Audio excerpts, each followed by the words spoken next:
Hey,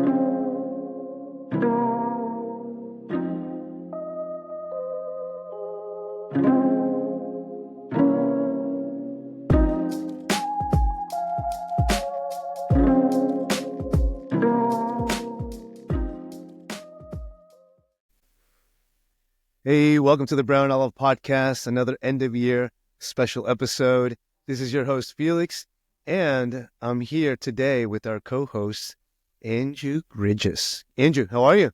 Andrew Griggs is good. How are you? Good. Do you prefer Grigis, Griggs, Grigis? What can people call you? Oh, I mean, the best one that they've mispronounced is Gridges. But I think we're good with Gridges. That's okay. Grigis. Yeah. Okay. Well, I think, we want to be timely. We want to talk about, it's that end of year.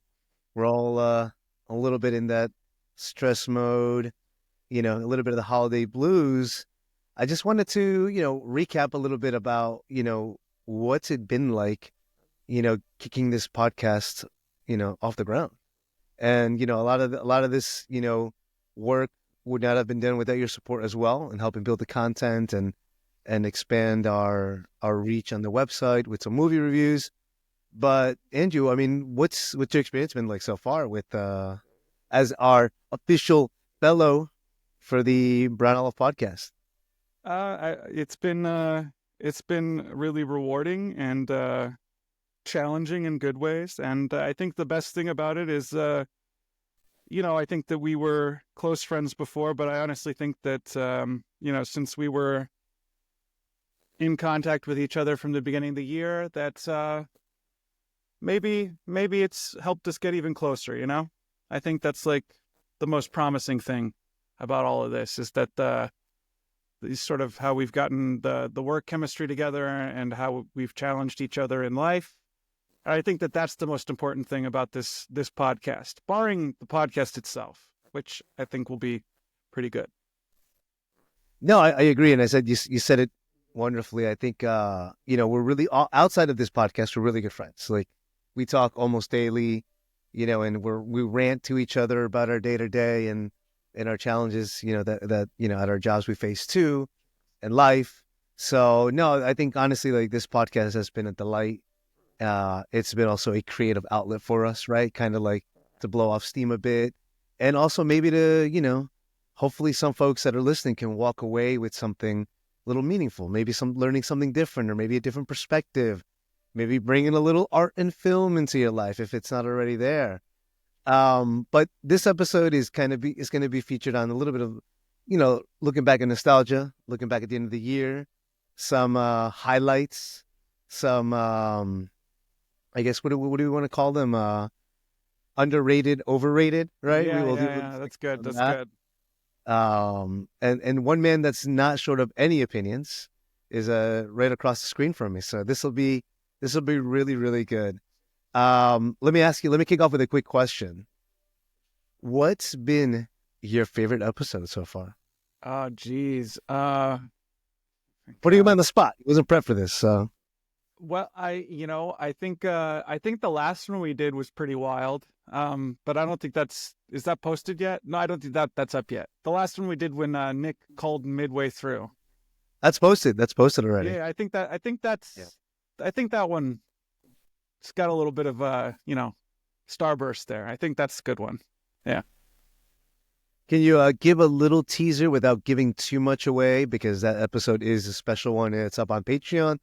And really, because of the content, it's NSFW. Not safe for work.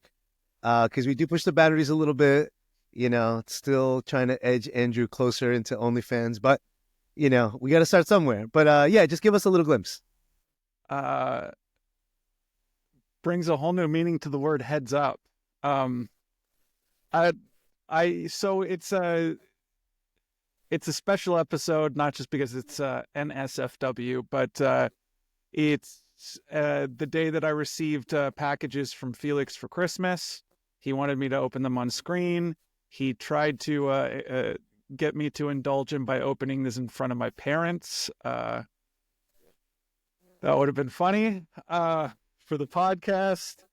But we're basically talking about these gifts, and I'm playing around with them with my hands, and then our good friend Nick calls into to Felix, and we get him to jump on screen and join the wild fun, and then we kind of touch on some important cultural things, timely things that have happened recently in the year. I think that's not too much of a teaser. No, that's perfect. That's perfect. Yeah. I will say for me, my one of my memorable ones, I'd say is the Luigi combo. I think I've gotten some feedback from other folks as well now that it's been out for a couple days that it's touched on so many topics. It's kind of hit home for many people, and I just love the fact that we brought two different, not unique, extremely unique perspectives because we're sharing what people feel. But I think just diving into that combo and pushing that topic to, the dark side, the light side, the middle gray area, right? Where, we don't know, is it good? Is it bad? And we talk it through. And I really, really I felt that episode just flowed seamlessly. I felt that, we had a really good dialogue, and I feel like if we can have those types of conversations out more in the real world, then I think we'd learn a lot more from each other. But so that to me is one of the top episodes of the year. And of course, we have still some more episodes to drop that I'm working on, but I think that stands freshest to mind.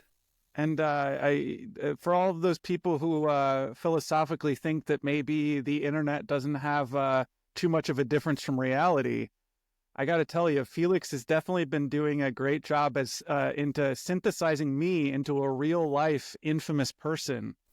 Pretty soon the feds are going to come for me. So that's another teaser, though. That's another teaser. As a man who specializes in folklore and myths, I feel like it's only fitting that you live up to that. So if you notice in our episode drops or any of our social media, Andrew is our marquee face of the podcast. More and like plus, Marquis deep down inside, Marquis de Sade face. deep down inside, he loves it. He loves it. He says no, he doesn't like the spotlight, but he relishes in it a little bit. A little bit. Yeah. So what do you what's this over under that you're thinking about? I feel like maybe what do you think? I'm curious.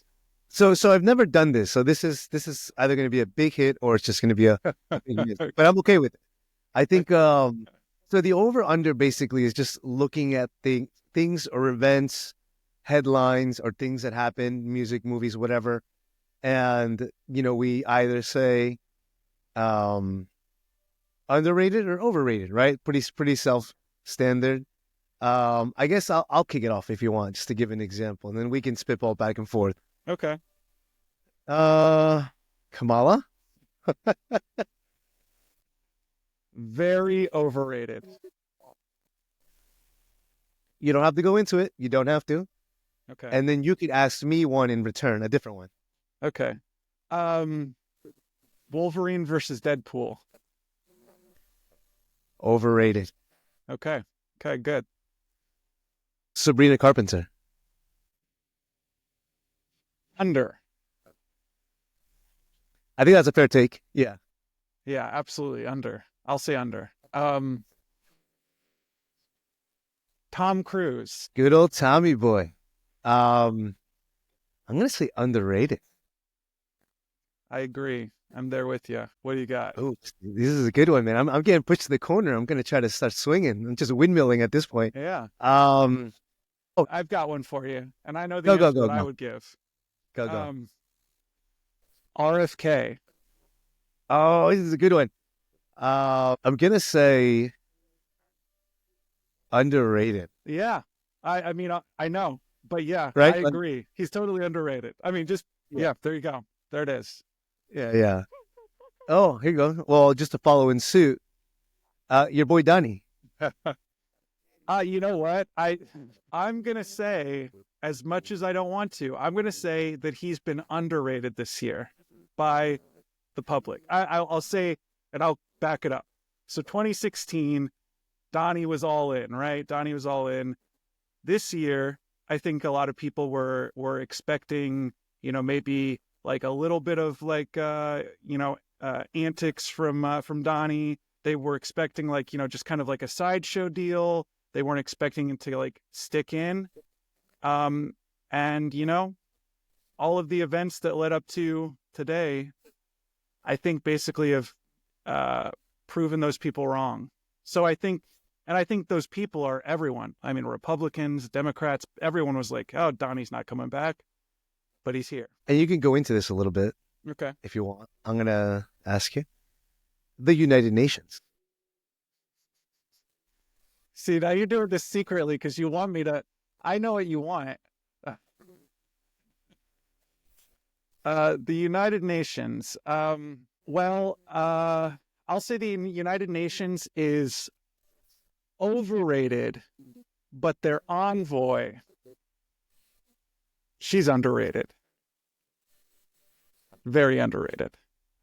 Yeah. Yeah. She also recently was on Piers Morgan and, said it was a wild, fun time. There you go. Yeah. That's my answer. Okay. So let's see here. We'll do two more. We'll do two more. You're going to hate me. Go ahead. Okay. There's one that if you ask it, it's a good one. I know, like, if you touch on it, it's a good one. It'll probably get our podcast shut down, but it's a good one if you ask it. I think you already are reading my mind. Go for it. Should I go for the 3 letters or should I go for the nickname? No, you pick. I don't know if we're on the same page, but you just call it out. Don't worry. BB. Yeah, we're in line with that. BB. 100 times over. Overrated. Oh my God, dude. Dude, yeah. you don't have a pager on you right now. Be careful. I mean, that man's in a world of trouble, even in his own country. So, yeah. Nobody's reporting it, obviously, but yeah, he's got that smug smile in court, though. So, I mean, that's the look of when you sell your soul, right? So, yeah. Mm-hmm. I mean, we'll just go with IDF overrated as well. We'll just hit on those marks. Anyway, you're one of your last. Yeah, I think that all falls under the tree. Yeah, I think. Yeah. Ooh, canceled. Game over. Game over. There you go. Yeah, be careful here now because this is power in play here. AOC. Ooh. She's on TikTok every night she's speaking to the audiences and answering questions. So better be careful. Yeah, well, I'm not so sure. I'm in on the pulse of that, but I guess from my perspective, I would say that she's under this year. But in past, like from like what 2016 to 2019, 2020, she was overrated. But now I would say underrated. I like that. I think that's fair. I'll ask another one. And maybe we can wind down unless you have one more. Okay. Todd Phillips. Director. You know what? Are you going to say don't put baby in the corner? Is that what you're going to say? If the ending to Joker 2 happened to Todd Phillips. Never mind. I don't want to get us even more canceled. I'll say underrated, I think because he was, ridiculed for what the choices that he made in the movie. I think that he's underrated as much as I don't want to say that. Ooh, okay. Do you want to end it there? You're good? Or you have I'm no hypocrite. I know when to call it like I sees it, so there it is. All right, folks. That was our first segment of Overrated, Underrated. We'll see how much of it is next time. Yeah, it might be the last time too. So we'll see. We'll see how we go from there. I guess I'll say this. If we can get a little nostalgic, what's the and you don't have to go too deep with it, but what would you say has been the toughest thing you faced this year? And you can stay surface level, or you can kind of go deep, whatever you want. You have carte blanche on this. Well, you know that you asked me that question. I'm going to do something like philosophical. What do you want? This is what you do. I just ask questions. That's all. I think that I think 2024 has been uh, uh I think it's not hyperbole. It's actually below hyperbole to say that it's been a very challenging year. Personally, professionally. Um, the question was, how has it been, or what was your question? Yeah. How has it been? Yeah, I think it's been kind of like a roller coaster. It's been there have been a lot of forced growth experiences. I can't, I'm kind of like that masochist that says that I wouldn't have it any other way because that's life, that's experience. So Mhm. I know that there's plenty of other people out there that probably wish they could, and I don't doubt it. But yeah, I guess despite all of the trials and tribulations, um, it's helped me, even continue. It's pushed me further. Like I always want to be pushed. I always like to move forward in a sense, and keep thinking about the same things in different views. And I think that while really, really heavy it has and can have been, I think overall it's been existentially good. That's a very fair answer. Yeah. Yeah.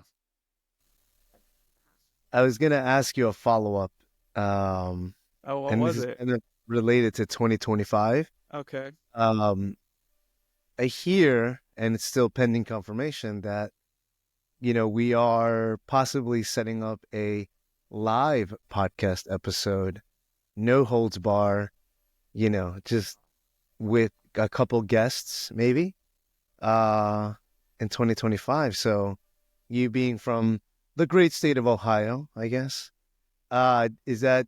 I think can you tease a little bit about to our audiences of what that might look like? Yeah. I think I have some of my own ideas about how that'll look because I plan on bringing my camera. I know that that's we've talked about that, but I think that maybe one thing that would be what it's going to look like. Well, I'm going to take a Greyhound in, just like a famous 20 something who's being held in New York right now. Um, and Please look it in. I'm gonna wear my COVID mask and I'm gonna go to one of those big business. Oh God, I dude. know it's gonna look like Jesus.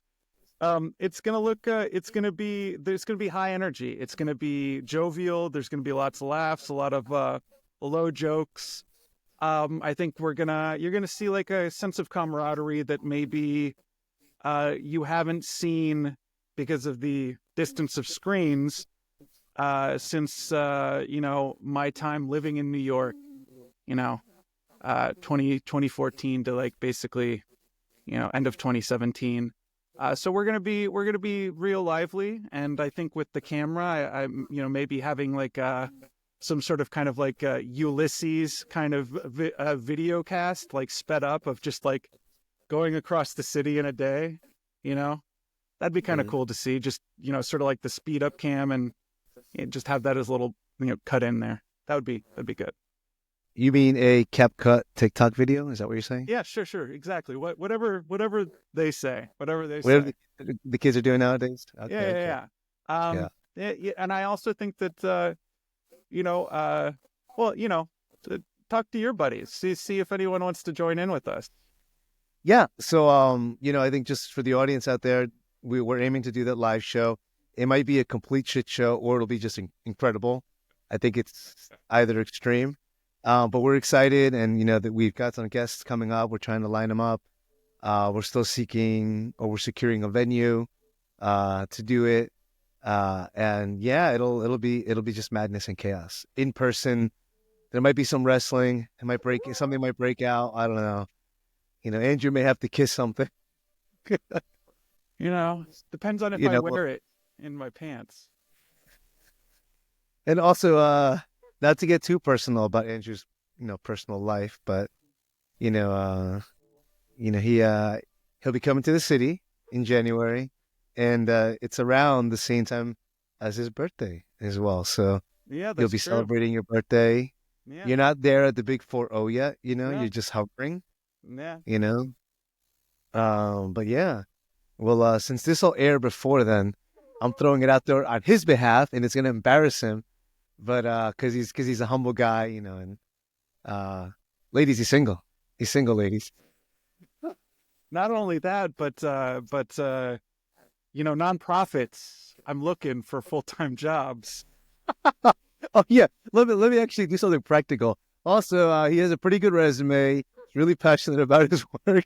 He likes working with people and building community. So, and he's an advocate. He's a big advocate for rights and stuff. But Yeah. nobody cares about that. Let's get this man a date. Somebody, any ladies out there that's interested in an artistic, Yeah. indie, weirdo, wino, you know, The uh, mustache might be gone by then. I don't know. We'll see. That's just yeah, bets are open. yeah. We should put a poll on that. Should you shave your stash before you get to New York or not? But yeah, just throwing that out there. Any folks, the man's been single for a few years, doing that self journey in the process. He's in a good place now. So he likes he likes book dates, bookstore dates. He likes cafe, the coffee that pokes him from the inside out. And I'll Um, definitely share a cocktail if you want. yeah, and he's not afraid to do a little dance after a couple Oh drinks. God, You yeah. just gotta get him. You gotta get him a little tipsy though, and then he'll do his chain. But don't get him too tipsy because then he'll end up at a subway station with DiGiorno, on his lap and melted. Legs Missing, crossed. missing the F train as it just passes by him 3-4 times. True story. True story. That happened. Yeah. Flashback to what, That 2016? was 2016, wasn't it? Yeah, Yeah, I think that was the first year. The first year friendship. Yeah. yeah, 2016. After I anxiously left the bar because I didn't want to be there drinking with my manager and didn't. I did an Irish goodbye and then Yes. apparently so I went to what's the store that was across the street from Is it a? I REI? think it was Huh? a Walgreens. It's like a Walgreens. Walgreens or something. Yeah, I Yeah. went there. It's like I'm gonna go. I'm tipsy. I'm gonna go get a pizza for when I get to the apartment, and went down to the F train. And I don't know how much time passed, but Dude, that was like 2.5 hours at least. I think yeah. Then Felix is like I'm like it's like there, and it's just have a bag over here, and like looking over here. Don't know what's happening. Yeah, Felix His found me. DiGiorno pizza's melted in half. It's just folded floppy on his thigh. It's incredible. It's incredible. I Yeah. guess since we're talking about like reliving New York City, and coming back again in 2025 for a bit for your birthday. Uh, what's one of the things you want to do? Anything big you want to see again or experience or And I guess this would be useful for anybody that's going to be visiting New York City in the heart of the winter. I think you've asked me this in a different way about a Mhm. different thing about New York City. So I'm going to answer it that way, but it's about visiting. I think Okay. that the thing about New York City that that people, I think people who haven't lived there don't realize is it's like the character value that you get from it. Like for me, the things that that I think about immediately that I want to experience again are like simple things, like sitting in a movie theater and watching the people come in to like the Angelica or Film Forum, and that air, that the heated room, and seeing the movie posters and waiting for the movie to arrive, and like looking around and seeing the highfalutin critics probably sitting in front of you. I don't know. There's something. I don't know if it's comforting, but pleasant about that. And then I think the other thing is there's something about walking on a New York City street. I don't know. There's something about it. It's alienating, and it's a unique adventure too. And I mean that. I think walking on a New York street is just an adventure in and of itself for anyone who's doing that. Not even in Times Square, just especially on like the quiet side streets, like down by Houston. No, not Houston. down by Houston. There's a where was I? I think it was like East Village. After I left REI early. I got out early because there was this day. Yeah, I left REI early because it was the day that LCD Sound System was releasing its most recent album. So this was 2017 or 2018? Oh, 2017, I guess. Or anyway, and I found out that they were doing like a little release thing outside of. Well, actually, I didn't find out. I went to this ice cream shop in East Village. Great ice cream shop, and I wish I could remember their names, but I'm sorry I can't. And lo and behold, as I get this ice cream, I look, and there's just this table out front, and it's the reps for LCD Sound System, and they're selling shirts outside of this ice cream shop. And, I bought the CD, I got the shirt, and yeah, I think it was on on a main street. It was like one of those side streets, the tenants' cars are parked or the workers' cars are parked, and just a quiet street, like Bob Dylan style, I guess, or something, right? So those are the things. Is there any chance that you will revisit Botanica? Oh yeah, absolutely. Yeah. I can't promise that I won't visit it before or after the bookstores, but that's a different story. So for those that aren't aware, Botanica was like our go-to divey bar spot where you got like $5-6, well drinks, and it was just a place, to spend time. It was just it was just a great time. I think where everyone went, just to blow off steam, and it was affordable and it was low key, and there's a nice like underground tone to it, right? Like I think now it's blown up. Now it's probably a little bit different, but it'd be interesting to see how these old guys go back to their old stomping grounds and see what it's like. Is Houston pretty big these days or something? You know what? I haven't even been in the area in, I want to say, like maybe a couple months now. No, Houston is always big. That's always happening. It's always thriving. There's like agencies and stuff all around there. Stuff. Yeah, the Soho stuff that doesn't go away. But that'll be interesting. I think it'll be interesting to go back, just have a drink. I know Darwin is there. Darwin's one of the. I remember Darwin. Yeah. Yeah, one of the barkeeps, right? I guess is Dan, the guy with the long hair and the goatee, like looks like a rocker, still there? So that's the question. Those guys, I don't know. Interestingly enough, because I basically nicknamed him Dandy because his last name started with the D, and I was like, the first time I was like, Dandy. He's like, you. And then there it is. Just started throwing ice cubes at me every time I showed up, and there it is. The good bar friend right there. I guess kind of to just circle back a little bit now at our end of year thing. Any big predictions you're kind of thinking, feeling? So I think I'm gonna stick with this prediction. I think that New York is going to be dealing with this big story for the foreseeable future.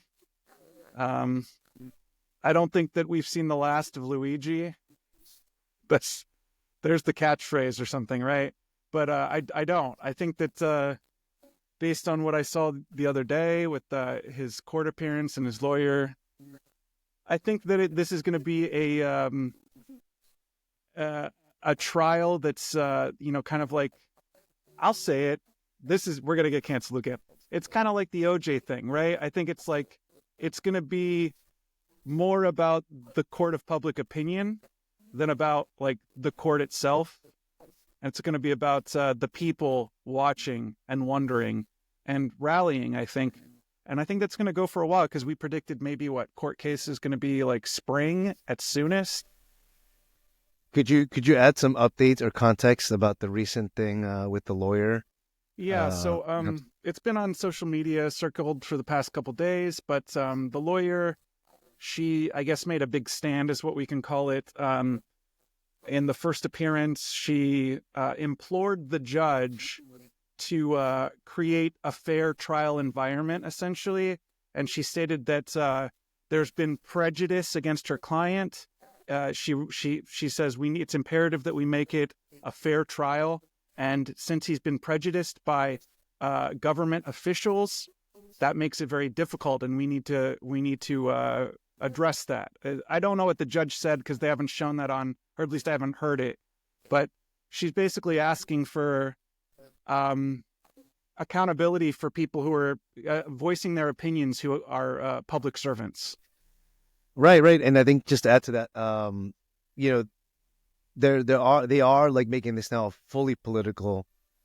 There's this political issue now from their end because they're leveraging it, right? They're using it, like Mayor Adams, he's been not shy of having his own legal problems, right? And so, him doing that perp walk, making it literally looked like it was a movie, right? A scene out of a movie, Yeah, right? I thought it everyone's was been like Bane. talking. It looked like a young Bane Yeah. being walked out, right? Like that's you don't really see that, So you're right. I do think you want to talk about overrated. I think that perp walk was actually an overrated mess. I do.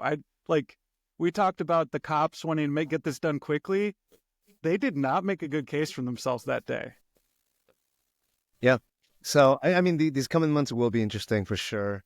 I'm sure it's not the last time we'll be talking about Luigi. Luigi will be top of mind, I think. And I'm on the same page with you. I kind of feel 2025, politics is going to happen regardless, whether,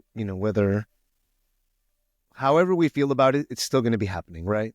And to some degree, we can influence a little bit, right? The people on the ground. But I think,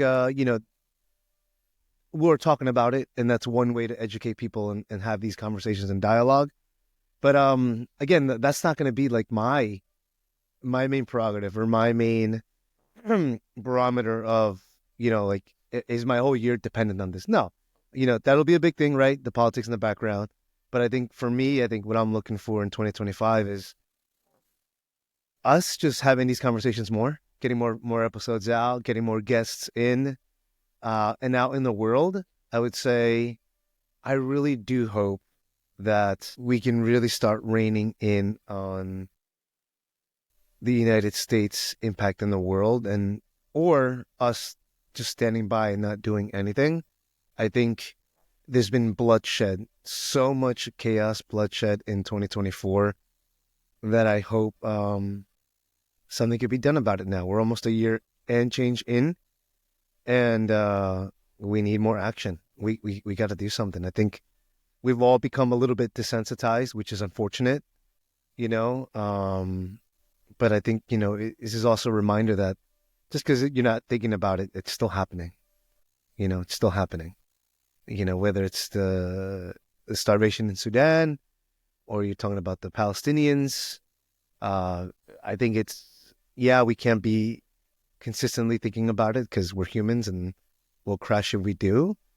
But then there are folks that have to consistently think about it, right? There is no other escape. There is no other outlet for them.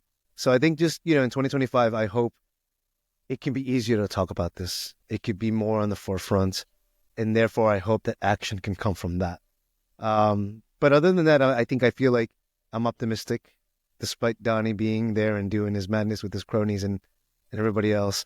I think people will come together. I'm a huge believer that, people will come together and we can do what we need to do. So I think that's my little rant for, what to expect in 2025. I know that you're working on your top movies of 2024. I'm curious, and I know it's still in process, and you're never really supposed to ask a writer what's he working on when it's in the process. But what do you think the academies have been getting it right in the last couple of years? And do you think that institution is still like the barometer of cinema, of accolades and accomplishments? Or do you think as film becomes more globalized, right, and people can see it and it's accessible, and other institutions are popping up and recognizing other films, right, or collections, like you want to talk about Criterion collection, like, highlighting these other movies that we wouldn't ever see, do you think there's still this big value in that, in this old institution, as you're kind of writing this list, right, of your own top movies of 2024? Just wanted to throw that at you. I think this is a troubling topic to deal with, and I think it kind of deals in a way with that conversation that I jumped into when Nikki was um, sharing a sort of melancholy take on movies and independent cinema. Um, I do think that the Academy has had importance, and I think that it isn't important. I don't think that let me rephrase that. I don't think that it's actually important to the barometer of how cinema moves now. Um, Hmm. I think that it might be out of touch. Um, I think that it's time for, since we're much more globalized now, for people who love cinema, love movies, for art lovers. I think it's time for us to go in a more to the smaller aspects. So, like, for instance, I'm probably going to get a Cineast magazine subscription. Cineast magazine is in New York City. That's where they're based. They're kind of like the other top tier cultural magazine for film comment, which no longer exists as a printed magazine. I mean, obviously, you have the Film Lincoln Center Foundation.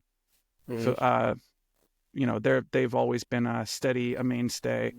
But I also think it's looking at smaller places like Criterion, which is very small, and there's like these boutique like DVD retail places online. So, like, I'll name a couple of them. Vinegar Syndrome, named after the syndrome for what happens to film after it's been sitting in an attic for years.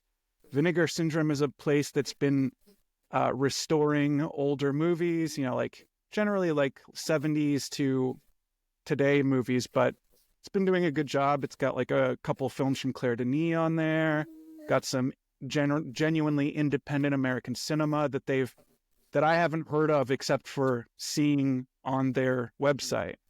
Um, the other place is I forget the other place, but they released like the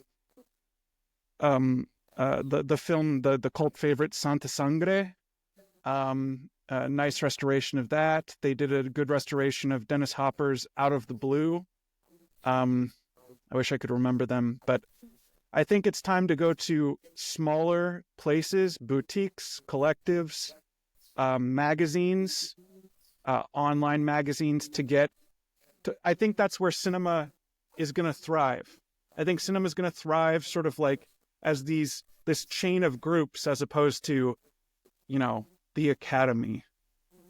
And I think the Academy, unfortunately, is just out of touch. Mm.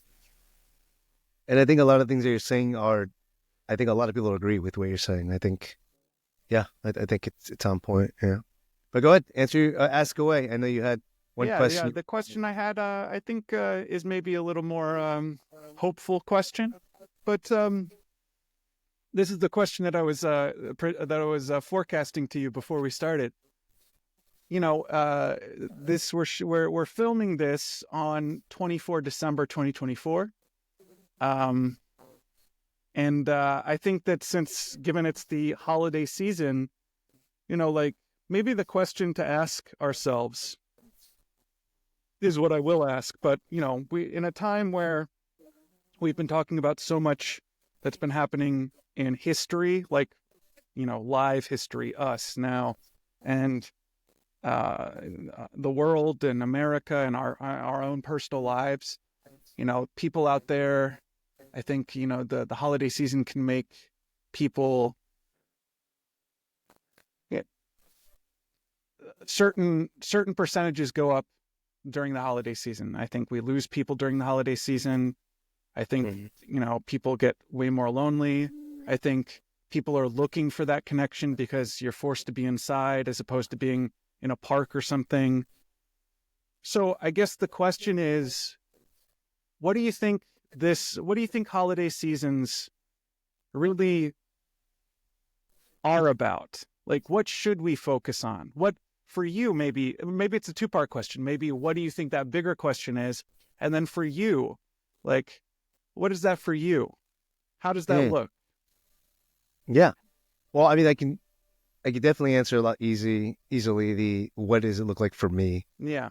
And for me, the holiday season uh is about graciousness, being appreciative of what we have, of us making it thus far, right? In this time of year as we're nearing the year. Um I think it's more personal than the marketed Hallmark holiday, right? I think it's and the engrossed capitalism behind it of buying things and ordering massive amounts of food. But aside from that, I think, I think for me and culturally, like I think it's always been about family. I come from a Hispanic Latino background, and ever since we were kids, like I can recall, we never had a big real tree, right? We just had like a little Walmart, Kmart, wiry tree that we used every year that was bent, or like that the little fake pine cones or little pine needles were falling off, that were plastic and probably toxic.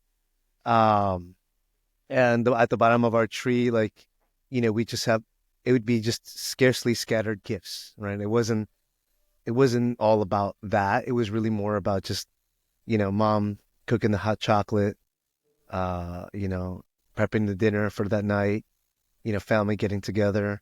Those two are the nostalgic memories I have of the holidays, and as an adult now, and I was just joking with a buddy of mine yesterday, when we were playing soccer. Like I was like, oh, this has been like the toughest Christmas I've ever endured.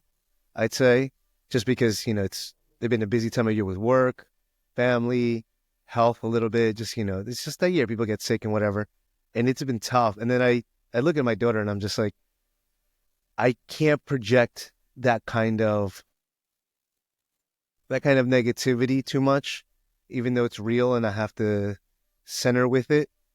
And not to say like suppress it, but center, really accept it, face it, but also know that I have another role. I have a role as a father, and as a father, it is to create a positive environment for her. And yeah, and that's why, like, literally later tonight, we're going to my sister's. I'm going to see my nephews, and we're going to have like a nice gathering, low key food, some gifts that I probably have to run out and gift wrap right in the real last minute. But I think, the holiday season is really about family, being close to loved ones, friends, staying in touch, reconnecting. I think at the meat of things, that's what the holiday season is for me. And it's also a celebration, I think. It's just a celebration of we made it to the end of the year. Do you have how have you decorated? Have you done the white thing? So, no, this is great. So, believe it or not, we have a very, very little tree.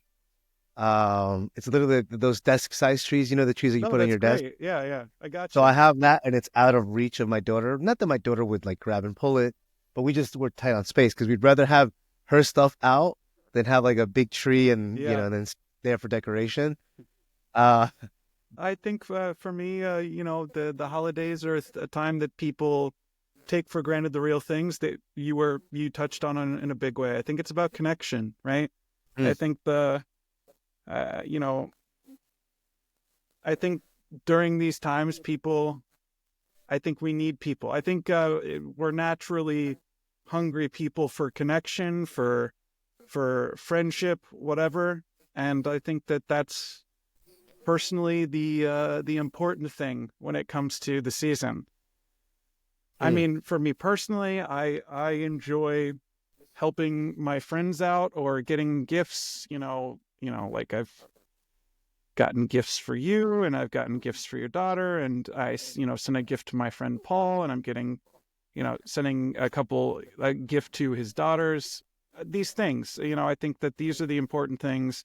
It's not necessarily about the gift itself, but it's about, you know, giving people a moment to take a deep breath and maybe not rush and feel, even if it's just like 10 seconds of comfort. I think that's the important thing to me. And and helping, yeah, I just want my friends and family to really stop and not worry about all of the little things in life, even if they have to come back to it. Just take a day, take 2 days, you know? That's the Mm. important thing. What I flashed on screen for those that are just listening, maybe, was a Criterion collection of Wong Kar-wai's work. Really excited, really special, crafted, really artistically designed as well, with books and special photos, limited editions, which was a nice gift from our co-host and friend Andrew. Oh, So you know what? I'm going to show them the book that you got me. How about that real quick? yeah, yeah, sure, go ahead, go ahead. Good. Hold on. Yeah. Hold on. So, along with our special episode, he, I'm going to do this so that we can make sure to air this without it being, just a Oh Patreon. Okay. God. So first of all, he got me this, and I guess what I would ask is, could you just tell us why you picked this book for me? I mean, tell them, let them know why you picked a hero of our time, Mikhail Lermontov. So that's actually one of my favorite books. I read, I think, maybe in my early 20s. I just stumbled on it coincidentally, I think, and I was in my Russian phase of reading Russian lit, as any angry post-teen, early adult, still trying to figure out themselves or just, trying to understand the world around them. Um, I think that book, A Hero of Our Time, to me, is really the introduction. And again, I'm not a literary theorist, but I would say to me, I think it's the real depiction of the anti-hero in our society. Um, a turn and a shift in the literary context of what your hero is supposed to be and look like. And to me, that really appealed to me because, I found that you didn't need to have all these superhero Prince Charming characteristics to thrive, to love, to create, to seek the world and make a difference. You didn't need those things. Um, and I think as you read it and explore this book and this character and the things that he does, you'll I think you'll appreciate um the depths and the psychology of what this character is doing and how he faces problems and conflicts and overcomes them. And I think that there's this truth to it where it's okay not to be good every single second of your life. You're human. You're going to make mistakes. You're going to err. But it's also about how you see it through in the end. And so I think without giving too much or divulging about the actual story, I think there's elements of love and romance and chaos and death and fighting and challenging and honor, all those words that, we forget what they really mean or where they began. And it gives you a little taste of that. And I think for you as a creative and the creator, and someone that tries to be true to themselves, no matter how much the world pushes back, it's a gentle reminder that, you know, you can be the anti-hero and still walk away doing good things. The anti-hero isn't a bad thing.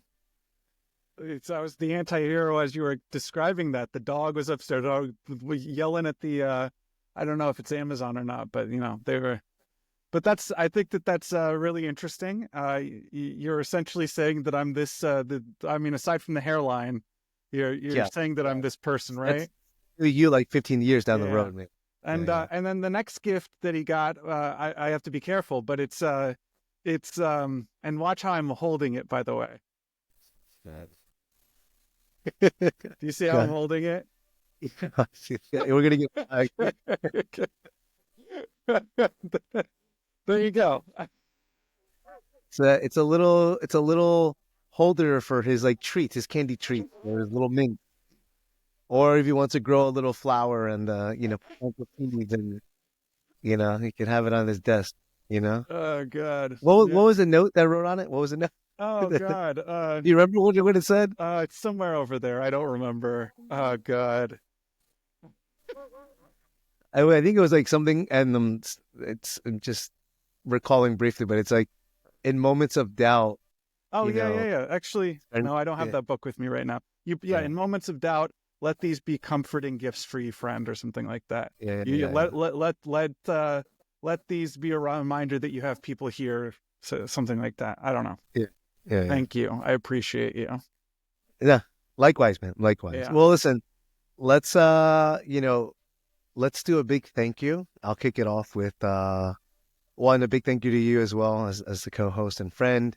This has been awesome. I love every aspect of this journey, the fact that we can create, but also a big thank you to our listeners, our supporters, our families and friends that have, probably been annoyed by the texts and spam, but have supported us regardless and nonetheless. So really grateful for you all. And also grateful for some of those new listeners that just stumbled on. They're like, who are these two weirdos?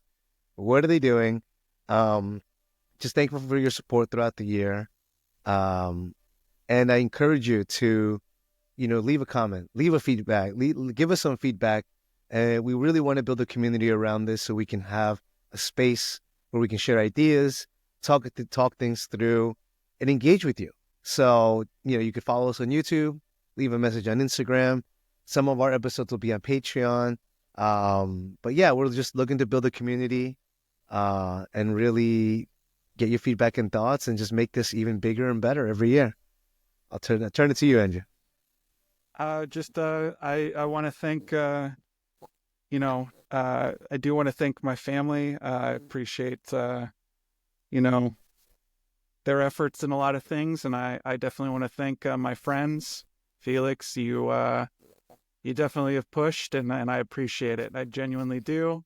And Yeah. I want to thank your family. The little you is just as crazy as you are, and wonderful and cute and all of that. And I appreciate your partner saying how much she hates me for hanging out with you and giving you joy. Taking time away from her. That in passing as a joke. But no, I genuinely, I'm on board, and I appreciate all of this. I'm excited. I'm excited for people to see these things, and keep your eyes out next year for Andrew Mangione. Oh God, this episode is never going to see the daylight.